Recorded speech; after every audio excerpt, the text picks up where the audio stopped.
Hey folks, hope you're having a good week, good day.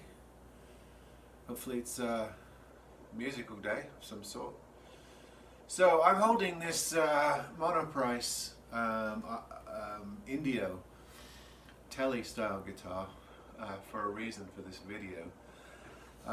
As you know, every once in a while I give kudos and compliments to other YouTubers. I have done that over the last couple of years. There are some excellent guitar instrument themed channels on YouTube, and I enjoy a number of them. One that I haven't mentioned yet, who I really like, is a northeast English bloke named John Robson. And he has a really good channel just under his name that I watch every once in a while. He has that northeast accent I really like, you know, Mackems and Geordies. Americans won't know what I'm on about, but each part of if you go 20-30 miles in England and the accents change, there's a delightful range of wonderful colloquial accents as you move around the country. It's not quite the same in the US, but anyway, I'm getting off target. John did this excellent video called Harley Benton guitars should be banned. Here's why I disagree, that he posted a couple of months back. I've been meaning to mention it, and he makes an excellent case. I'm going to put the URL of the video in the description for this video. He makes an excellent case, sort of railing against those people that are always picking on budget guitar companies for doing stuff like this, designing guitars that are copies or rip-offs. People take these companies to task, often on YouTube comments and elsewhere. Not only have Harley Benton's been criticized for not really coming up with their own designs and copying well-known designs, also similarly Agile, Indio from Monoprice, Douglas from Rondo, SX also from Rondo, and a host of others have also been criticized as just you know, sort of jumping on the bandwagon and making guitars that just rip off well-known shapes and styles. Well, in this video, John lays out a case that they're only doing what these so-called great pioneering guitar companies did in the first place. He shows in the video how the companies like Gibson and Fender that came up with their iconic shapes, they borrowed from earlier models and earlier makers quite substantially, and also from each other. And he also shows how all the top guitar companies, whether it be Ibanez, Gretsch, Fender, Gibson, Epiphone, all of the well-established top brand electric guitar companies have also done this since their inceptions. They borrow, steal, crib designs, ideas, headstock shapes from each other, and always have done. But for some reason people don't take these well-known, well-established guitar companies to task for what they did.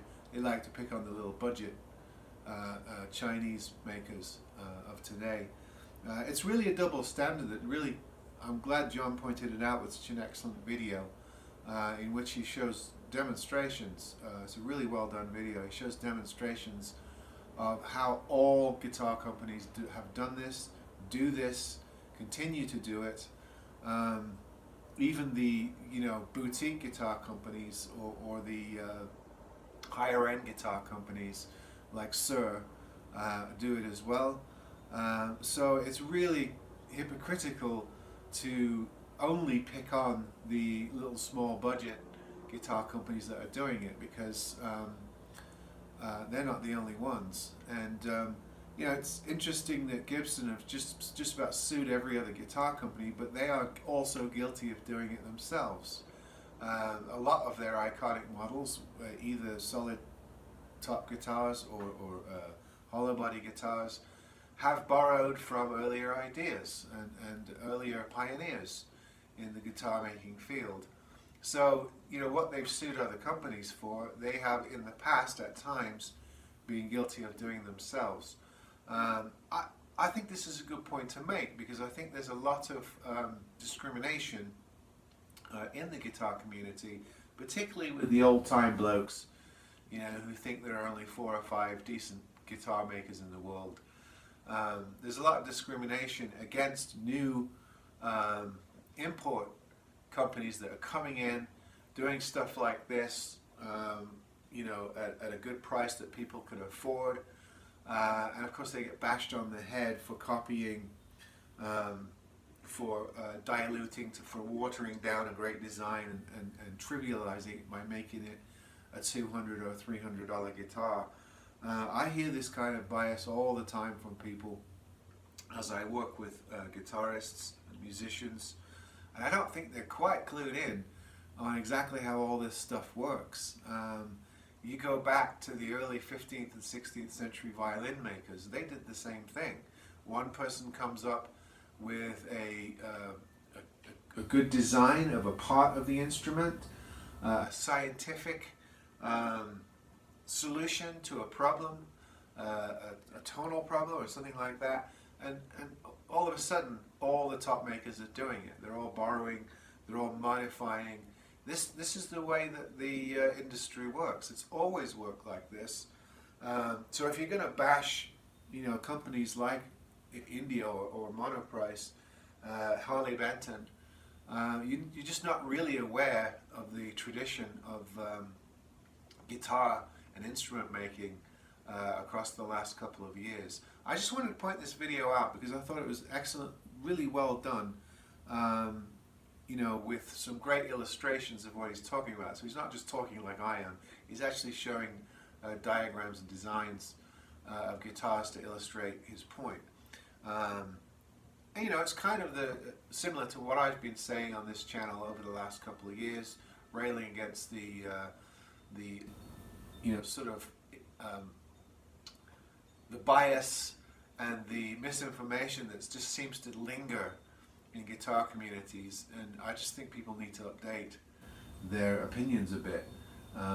That's all I've got to say about that. So yeah, it is a telly style, but you know, Fender, when they came up with the styles in the first place, also borrowed and looked over their shoulders to see what other people were doing. So what comes around goes around. All right, see you next time.